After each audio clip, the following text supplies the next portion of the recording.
Hi, I'm Katie and I'm going to walk you through my wedding template. I created this wedding template when I was started planning my own wedding, which I am still in the progress of planning, so I'll keep updating this as I make tweaks to mine, but I'm pretty far along, so I think this is pretty solid at this point.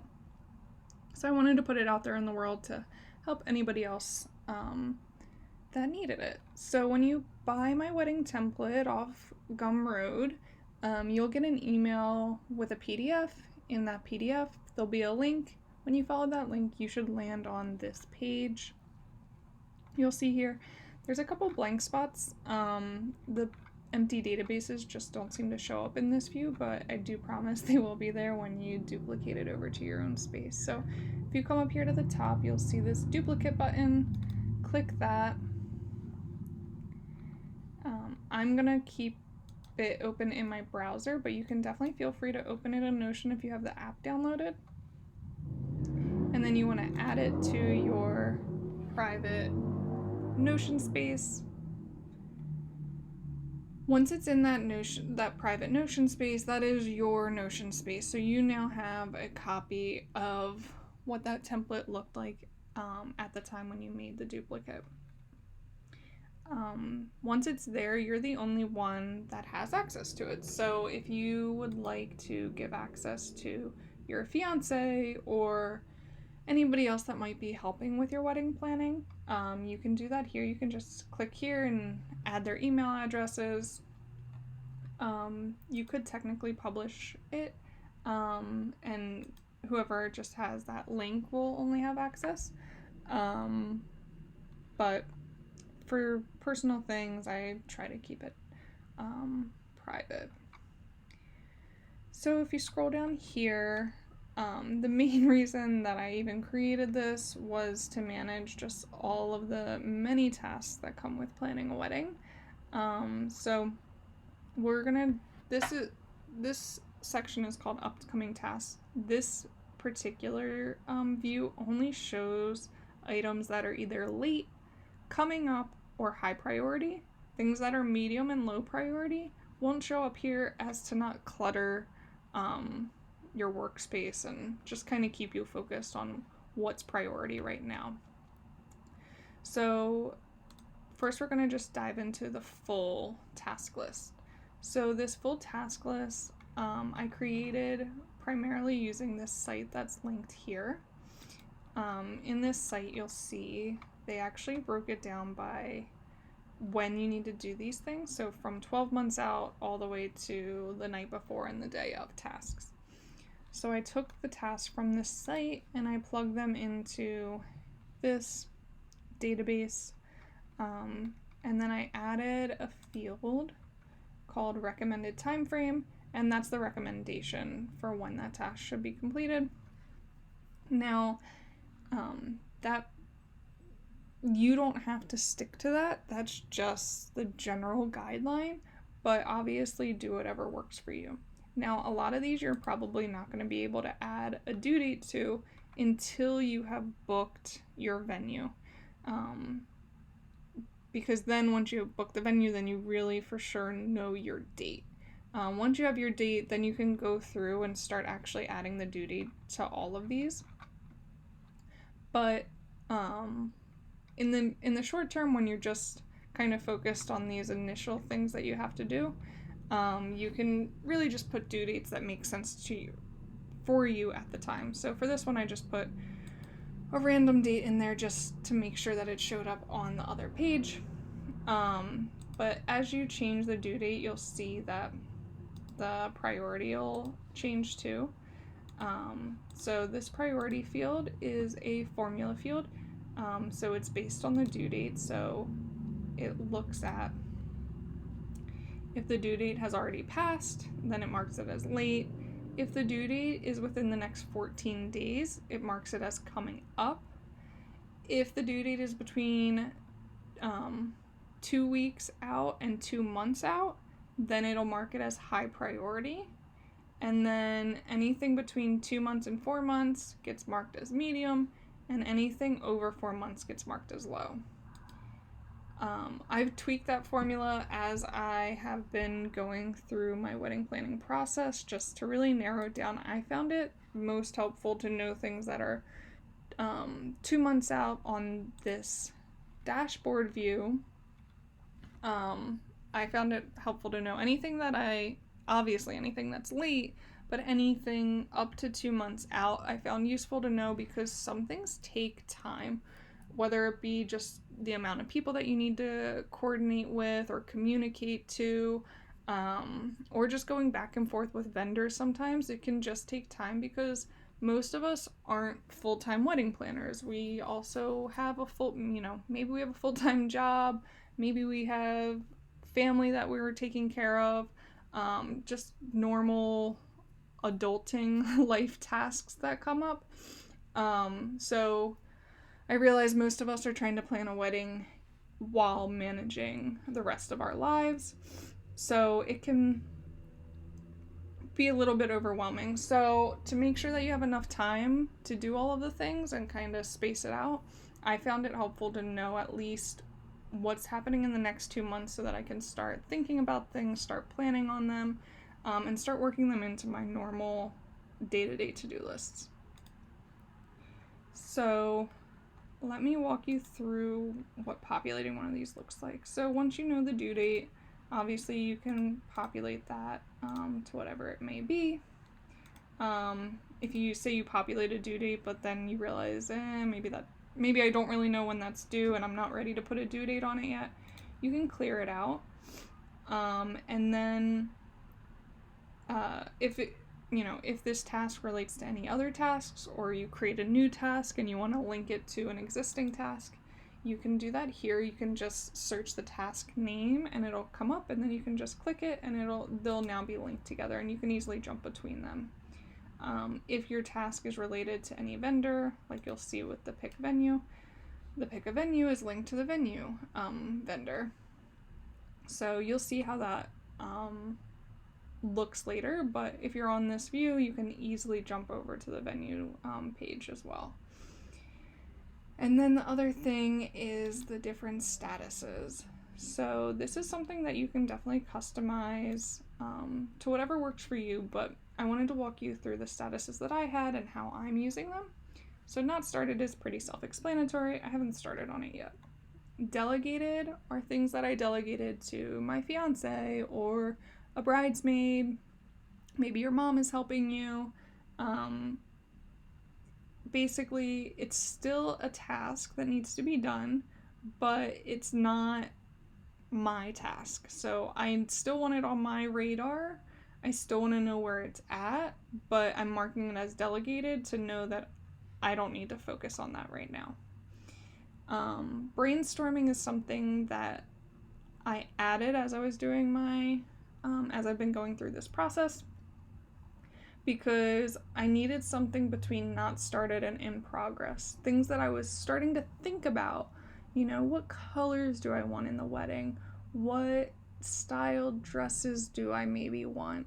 I wasn't necessarily doing anything tangible, anything that could really be actioned on, but I was at least starting to think about these things. So I used the brainstorming status for that. And then once I actually really start working on it and making, actually taking action on getting it completed, then I move it to in progress. And some things might go from in progress straight to done.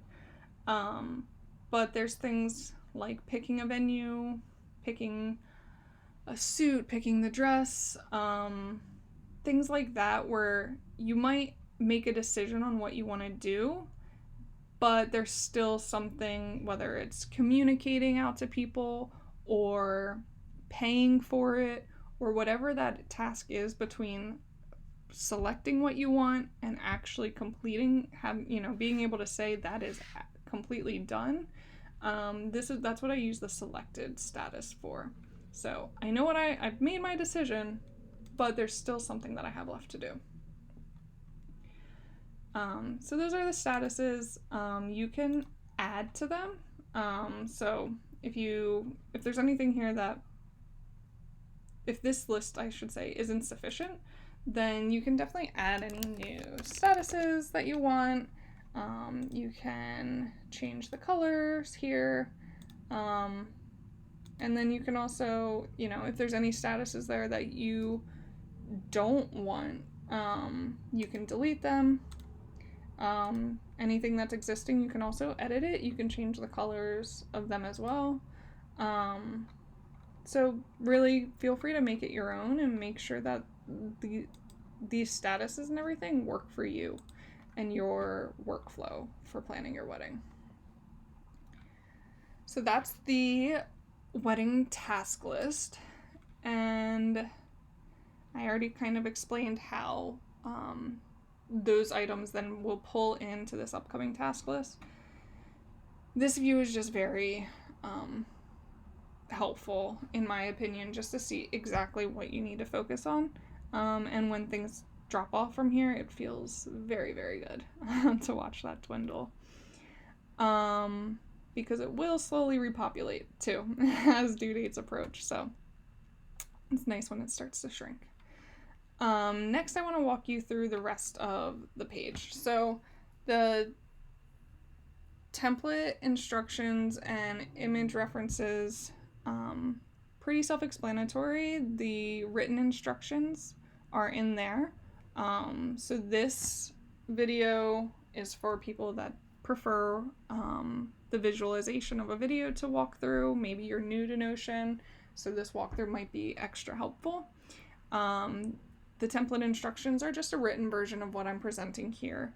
And then also any images that I use that didn't default come from what's available in Notion that I got from other places. I have a database in here where I link the image, I reference who the artist is of the image, so to give them credit, and then I also put a link to where I found that image. So if you guys need any of that, that is in there.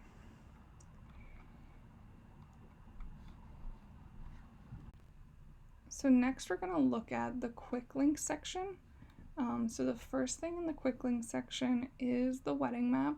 So the wedding map is something that I created. It's not really a must, but I at least wanted to explain how we're using it in case you find it useful too. So we always create a Google map whenever we're doing any traveling or any trips. It helps us map out all the different locations that we want to go to, where we're staying, things like that. And it just helps us make sure that we're kind of planning the most efficient itinerary. So when it came to wedding planning, we ended up taking a trip down to the location that we wanted to get married in, and I mapped out all the venues that we were looking at the time on the map, and that helped me to kind of see what were the venues near. I wanted to make sure my guests had access to certain things, so the location was important to me.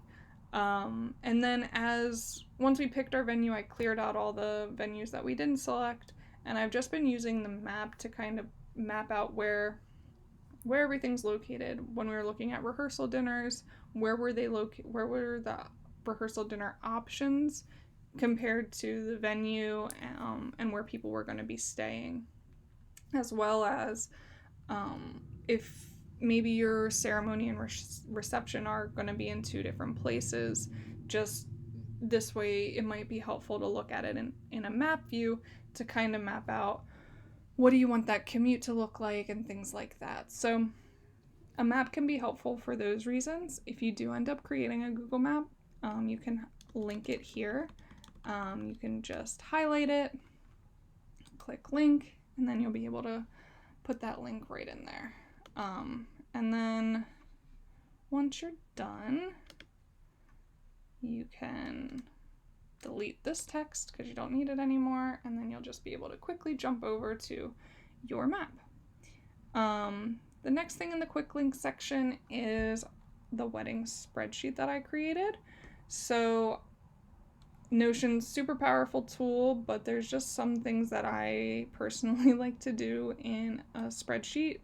They're just a little scrappier and maybe just not as pretty. So this spreadsheet is just a template version of what I created for myself. This came organically, so if you don't want to watch this part of the video, feel free to skip ahead. The template does have comments at the top of each template that explains the purpose of that template and why I created that tab.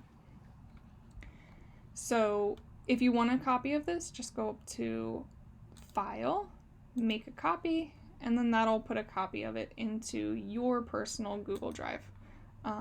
And then once you have that copy in your personal Google Drive, I recommend replacing, you can click Edit and replace the URL here with your copy. Otherwise, you'll keep going to my copy and it won't probably be the most useful for you. So if you're using this, this tab is for helping get that preliminary head count. You will need to have some idea of your head count to really be able to properly vet venues and catering. Both of those need to have a rough estimate of how many people you plan to invite, whether it be for, the cost of it, but also some places have minimum head counts. Almost every place has a maximum, but I was surprised at how many venues had minimum head counts, so you have to be able to meet a certain minimum number of people attending your wedding. So this can help you get an idea of making sure that you can actually find a venue that fits your guest list. In here, you can mark people as guests or whether they're in the wedding. You can choose, you can say what side they're on or who they're being requested by to attend. You can also change this. You can, for our personal copy, I had our names in here instead of bride and groom. So feel free to change that as you would like. And then this is just, this is what the tallies are going to be based off of. Are they a must invite? Like, there's just no doubt that this person will be invited to your wedding. Are they a nice to have? You would absolutely love to have them if budget, head count, whatever allows. This person would be just a joy to have. And then there's the people that maybe are a little bit more, an obligation to invite or whatever the case may be. If push came to the shove, you could drop them. That is the optional people. So then that will help give you an idea. Over here, it'll add up, all the numbers and tell you what your head count is. This is a timeline that I created. This I actually created after I booked our venue. So this probably won't be something that you're ready for right away, but just so you have an idea of how I was using it, once we booked our venue, I knew we booked a 4-hour package, and I knew there was a rule with our venue that the reception had to end by 10 p.m. So based on that, our reception needed to start at 6. Cocktail hour would be start at 5, and then the ceremony was going to be right before that, starting at 4:30. We knew that we wanted to do our pictures and our first look before all of the official ceremony and everything. So based on that, I knew I would want some buffer time between all the pictures and the actual ceremony and reception. So I put in this half-hour buffer for us to get back up to the room, freshen up, get a sip of water, whatever the case may be, have just a minute before we all head down the aisle. So I was able to plan up to that. Then once we started talking to photographers, those conversations helped give me a better idea of what this timeline was going to look like. And then once we picked our photographer, we were able to get closer to finalizing it. This will still probably be tweaked as we get closer to the date, but this gave me a good idea. So that way, when I went into my hair and makeup vendor conversations, I was able to tell them, well, as of right now, we're planning to start the get ready pictures at 12:30. So based on that, then they were able to tell me, okay, we need to start by 10 a.m. And we were able to work, I was able to kind of work backwards all the way from the reception to there. And then I have some buffer time in there for the girls to eat some breakfast and everything, so we don't have any hangry bridesmaids. And then down here, this is my attempt at trying to coordinate the hair and makeup to make sure that no girl is expected to be in the same, getting her hair and makeup done at the same time. So try to space everybody out and make sure that nobody needs to be in two places at once. And then the next page is the budget. So budgets are difficult, especially with weddings. I know I particularly was shocked at the cost. We all know weddings are expensive, but it was probably double what I thought once I started looking at prices of everything. So I realized, I needed to up my expectations, and I upped it to $30,000. And then I found this site, this page that the Knot had posted that kind of breaks down what your wedding budget should look like according to data. So 37% of your budget goes to venue, 20% to catering, 12% to band. So I took that and I used my estimate of a budget of $30,000 as my constant, and then I multiplied that by, for the venue, 37%. That tells me that the venue is going to be, the estimate is $11,100. Catering, 29% times 30,000 is 8,700. So, plug in whatever your base number is for budget purposes, and then see how that pans out. You can see for me, it ended up saying, that this page clearly, these percentages don't add up to 100%.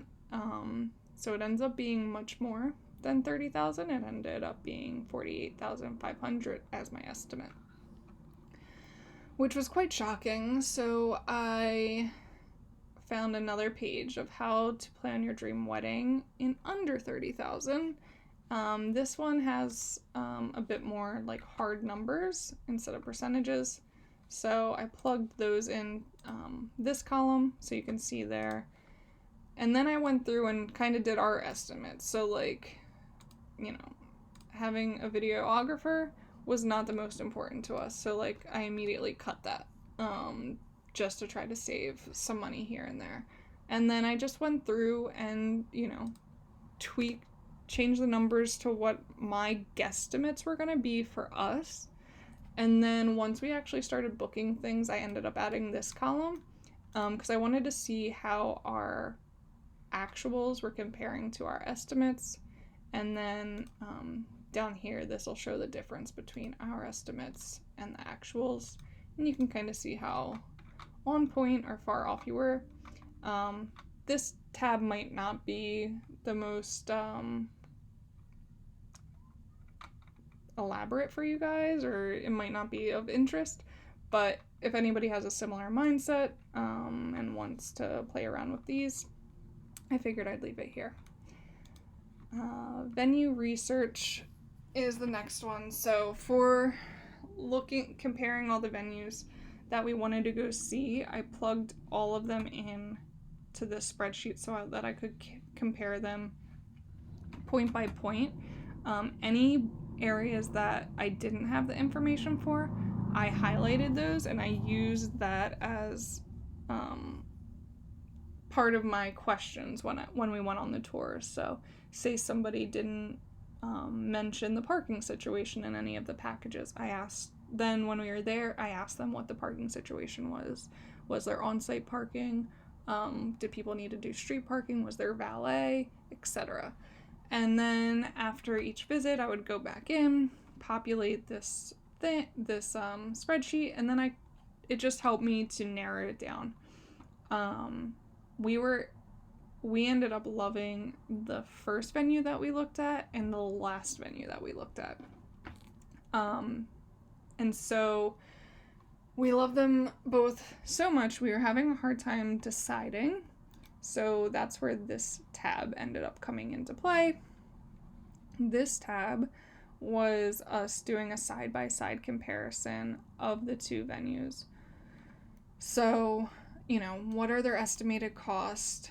Linens, for example, one venue only had white linens, the other venue had an assortment of colors. One venue had valet parking, one had just self-parking. One place offered a cake, one place you were on your own for the cake. So there was, each place had its own thing. So we just went in, wrote down the facts of each location, and then together we went line by line and said, okay, of these two, which do we prefer? And so, I liked the place that had the colorful linens because I wanted color. So line by line we would go in and we would pick one to highlight green. So which coordinator did we like better? And then we'd highlight it green. Which hotel room? Highlight it green. And so then as you go through, it can become very obvious which one's the winner. For example, for me, the thing that I was really holding on to from venue 1 was they had a beautiful getting ready room. This was like a little mini salon for me and my girls. It would have been absolutely adorable. But I mean, they just didn't compare, like, for all the other things that they had, it just didn't compare to the second place. The second venue just had, everything. They had so many more green highlights. And so I had to realize that the getting ready room was probably not the thing to pick a venue for.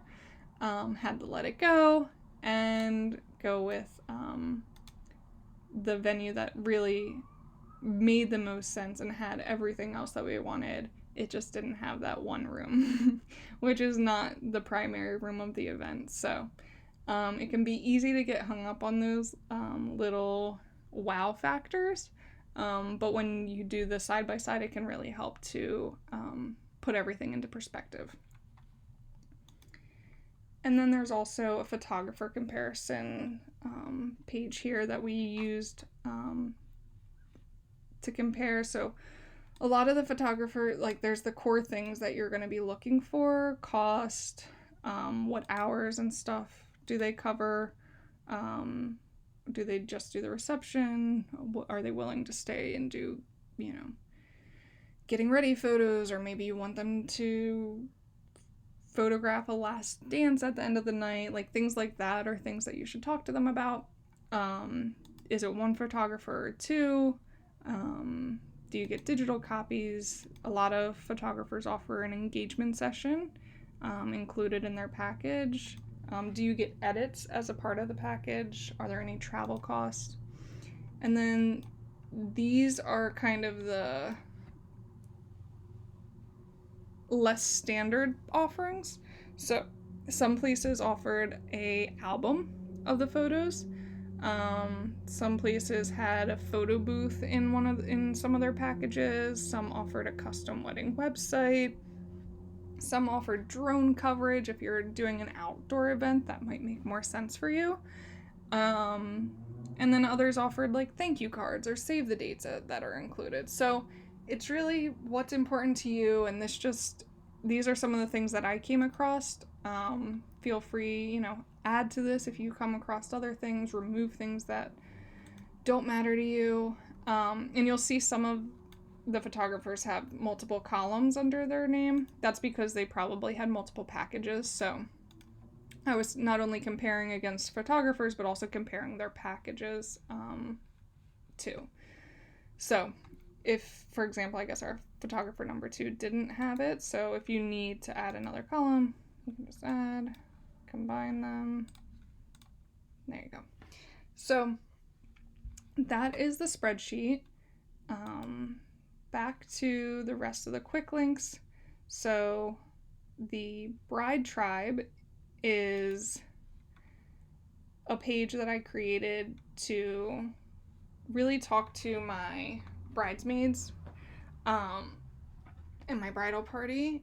So they're all located in different states, so getting together in person is not super easy. So we have been relying on Zoom calls and stuff to get together to talk through everything. So I created this little discussion board, so I'm not blowing up their phones with text all the time. If there's something that I really want to discuss that's more than a quick text, I just add a topic here. So new topic, and then I can add, don't forget to tell them X, Y, and Z. And any notes that I have that I, want to jot down so that I don't forget about it, I put it here. And now that is on our discussion board. So when we next get together and we're going through the board, we pull things into discussing. As we're talking about it, we can write down any notes that we have. But if there's any action items that come out of things, then you can also create, action item for maid of honor. And then that is actually different than than your wedding task list, which I showed you before. This is just a mini task list that just lives within this bride tribe page and is very specific to this group. So you don't have to worry about them adding things here and it going into your main wedding task. This is just, to help manage them. And then as they complete any task, then they can just, check it off. Now, as you're discussing things, once you're done, you can either move it to discussed, but if it's something that you maybe you're done for now, but you need to come back to it, you can just put it in the parking lot and revisit in a different conversation. And then up here is this is a section that I created of just my requests. So your bridal party is generally the one that organizes your bridal shower and your bachelorette. So to help them know what I wanted, I created these 2 pages that just had any thoughts and requests that I might have. I put a little list here to kind of help you guys think of what they might need to know. So is there a specific location that you had in mind?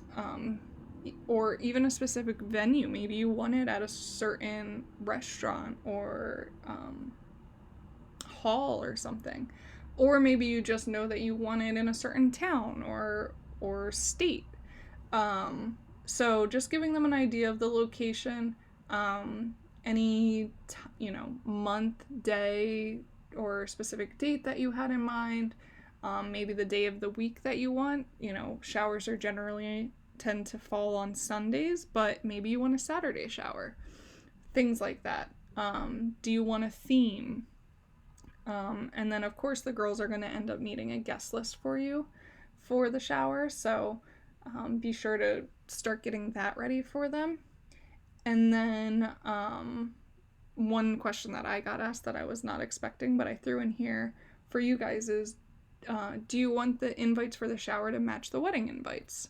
For me, I didn't care, but maybe that is something. Maybe you want some consistency between all of the invitations that guests are going to be receiving. And then for the bachelorette, same idea. Is there a location that you want to go to? How many days do you want to be there for? Who do you want invited? Do you want to stay at a hotel? Do you want to rent a house with the group? Any activities that you want to do, and any theme night request. There could be other things outside of this list. This is just to kind of get you thinking about what they might need for planning. So that's pretty much the Bride Tribe page. Feel free to change this up. You can change pictures and change this around to fit you guys. I tried to make it a bit generic for now. And then there's the same for the Groom's crew. My groom is personally not using this. He's just texting. They have a little less to coordinate than the bridal party does. So, but I did create just a very basic, same view for them, same idea with the discussion board, and, same with the bachelor party, any details that the groom wants to request for the bachelor party. And then the last link here in the quick links is just a link to a Zola page that has just a bunch of different wedding information. I referenced this on and off, so I ended up putting the link in my page, and I left it for you guys too, just as a handy way to jump to it. Feel free to keep it or ditch it if you don't need it. Okay, so now I'm going to quickly cover what the wedding notes section is for. This is not something that I use a lot because a lot of my notes end up in either the specific task page or the vendor page, but there have been a few times where I had notes that I wanted to take that were related to the wedding that just didn't fit into an existing task or anything, or maybe I was just in a hurry and needed to write something down. So that's really what this wedding notes section is. It might not be something that you use a terrible lot, but if there's anything that you need to quickly write down and maybe don't have time to find the right page or whatever at the time, you can just jot it here, you can transfer it later, or you can link it to the right page later. So you can use this however you want. It's really just a very basic, plain note page. There's really not much to say about it other than you can link it to, like I said, if there's a task that note might be related to, or a vendor that note might be related to, you can link it there. And then you'll see in the next video about vendors how that page can then show up later. All right, so now let's dive into our vendors. I personally use a vampire because vendor bloodsucking, ha ha ha. But I listed all the vendors that I ended up needing throughout my process. There might be other vendors that you need, so if you come across any that aren't listed here, you can just create a new page. Maybe you are looking at different churches or things like that. You can do that here and then have the icon, and fill that out however you see fit.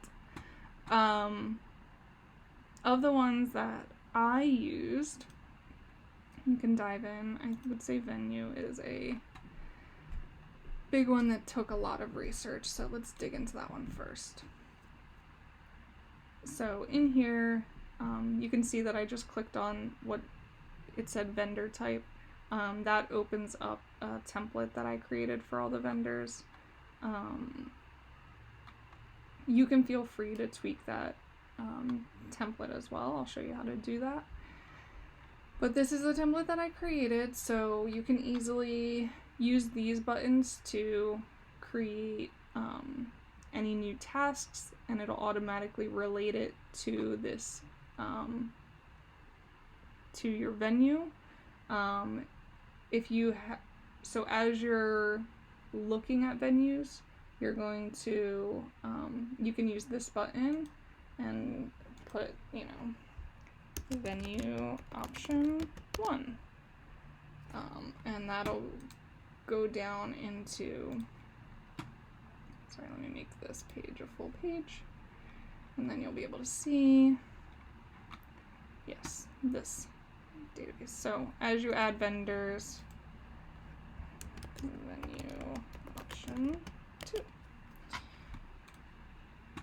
you can add them here, and this will help you kind of compare them to each other. So maybe this one, you know, you just got the name from somebody, you haven't looked into it yet. This one, you found it online, you looked at everything that you could find online, they've been reviewed.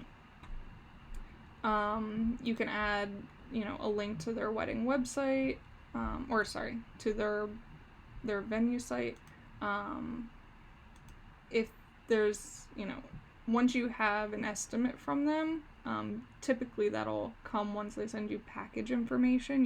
You can start to get an idea of how much that picking them might cost, and that's what this field is for. You can add that number in. Are they available on your date? That'll be something, you know, when you reach out and say that you're interested, you can let them know what date, if you have a specific date in mind, or you can at least say what your time frame is and see what dates they have available. So then you can know, you know, are they in or out just based on date availability. You can put the name of whoever you're dealing with, so, you know,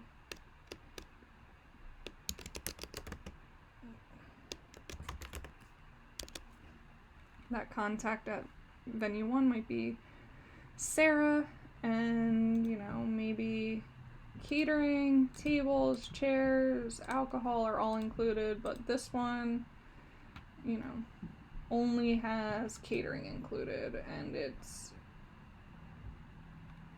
indoor only. So just to give you some visualization of things that are included. You can also change this list if there's anything,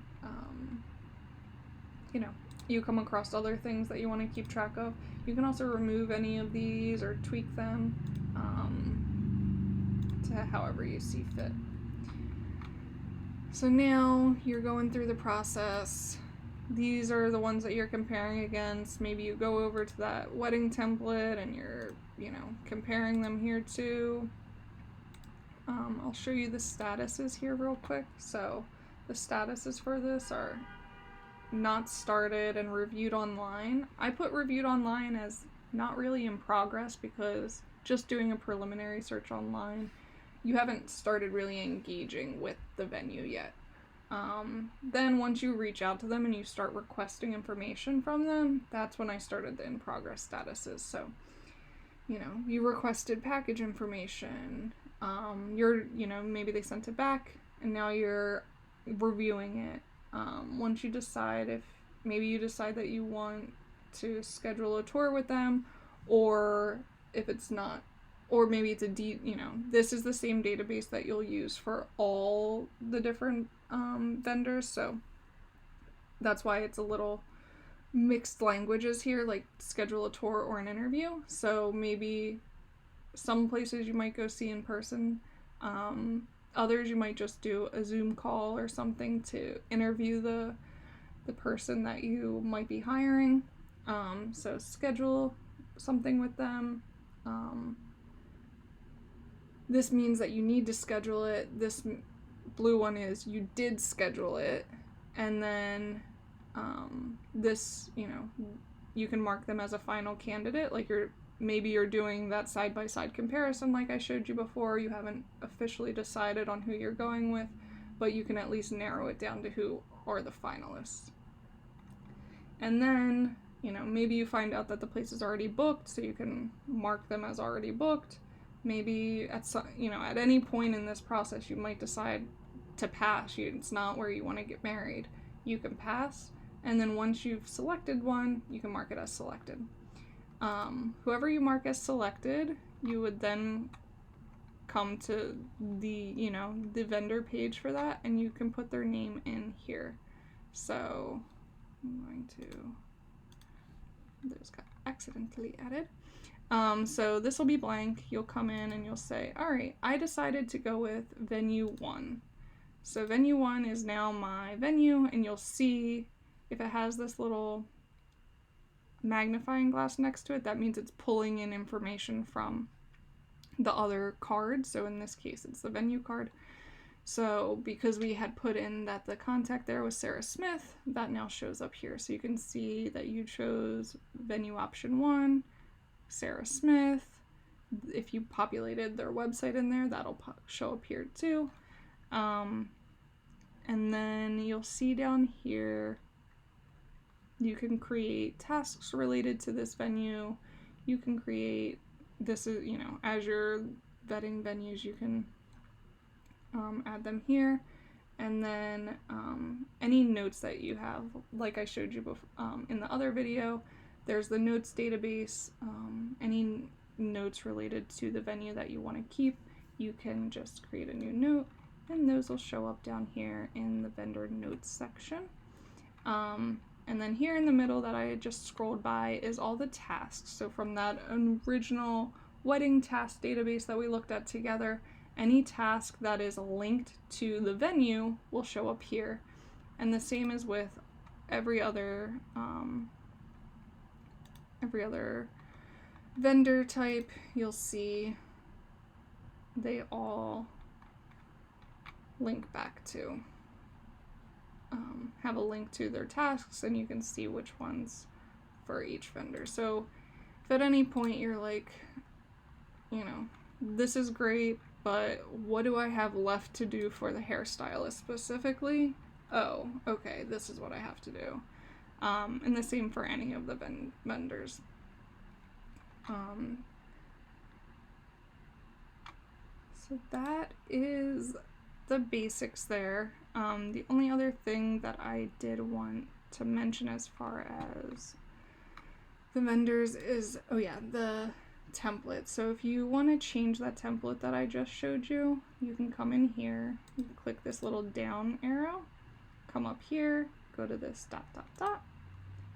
edit, and then here you can change that. Maybe you don't care about notes, maybe you delete wedding notes from the page, then you can also delete it from here. Bada bing bada boom, you can be on your way. Maybe you just want to rearrange the order that these things are in. Maybe you want the notes to be higher up. You can move things around.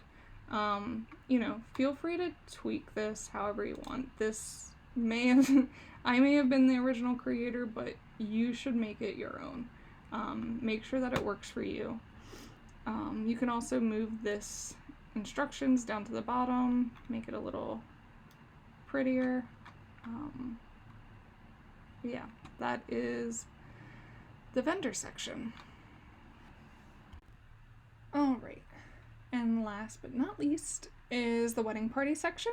So this is a section that I use to really survey my group and then just keep all that information in one place. So for example, when we were asking people to be in our wedding, I created these little information cards almost, that kind of gave them an idea of the information that we knew. What the date was, what days did we need them for, and then I gave them an idea of wedding colors, where the bachelor and bachelorette parties were gonna be. And then at the bottom, it said, like, if you say yes to being in our wedding party, please fill this out. And it was just a QR code to a survey, which was a fill out survey that linked to this Notion database. And I built that. If you click into this, you can see this kind of shows you how to use the tool, how to link the fill out survey to your Notion database. So first thing you should do is just create the database, which I've already done for you. So the first thing that you would actually need to do is just tweak this. go through what I have here, remove anything that you don't need, you don't care about, and then add in anything that you do. So maybe there's different information that you need to gather from your wedding party. I, for example, I didn't gather the attire color, but I did end up manually populating that field so that I have people in different color dresses and stuff, so I wanted to just keep track of that. Role is also more of a manual field, but things that I had them fill out: email, address, what allergies do they have? Not just food allergies, but maybe you're planning to get the girls jewelry. Some girls have, metal allergies and things like that. So anything that you just maybe need to be aware of. What are people's budgets for the bachelor and bachelorette parties? What are people's budgets for dresses or suits? Availability for the bachelor and bachelorette parties? Any blackout dates? Any dates that they already know they absolutely would not be able to join for? It's really popular for girls to for brides to get their girls, either a button-up or a robe to wear when getting ready, because, you don't want them to pull anything over their head and mess up their hair. So I personally am partial to the button-up, but, I wanted to survey my girls to see if anybody had, maybe there was a strong preference among the group for the robe. Then I would probably go robe option. But I did just want to do a quick pulse check on, if anybody had any preferences. So I included a question around get ready outfits. And then, you might need to know what shirt size they are, maybe what shoe size they are. Maybe you're going to get everybody flip-flops or something like that. And then this was not an initial question, but it's one that I ended up surveying them on later, is hair and makeup. Who was in for hair? Who was in for makeup? Who's in for both? Who's in for neither? So this doesn't, you don't need to know all of this right up front, and you can give this survey out to them whenever. You can text it to them. Maybe you don't have the information card in the proposal. You don't have to do all of that, but if you do end up wanting to gather information and just have an easy place to store it all so that it's not lost in text threads or emails or things like that, this is just a place to gather, to house all of that. So whether you put it in here manually or you use the fill out surveys to populate it, you can, like I said, break it up into multiple surveys. You would just link all of those surveys back to this same database. So it's nice and easy. But yeah, that is the wedding party portion of the template.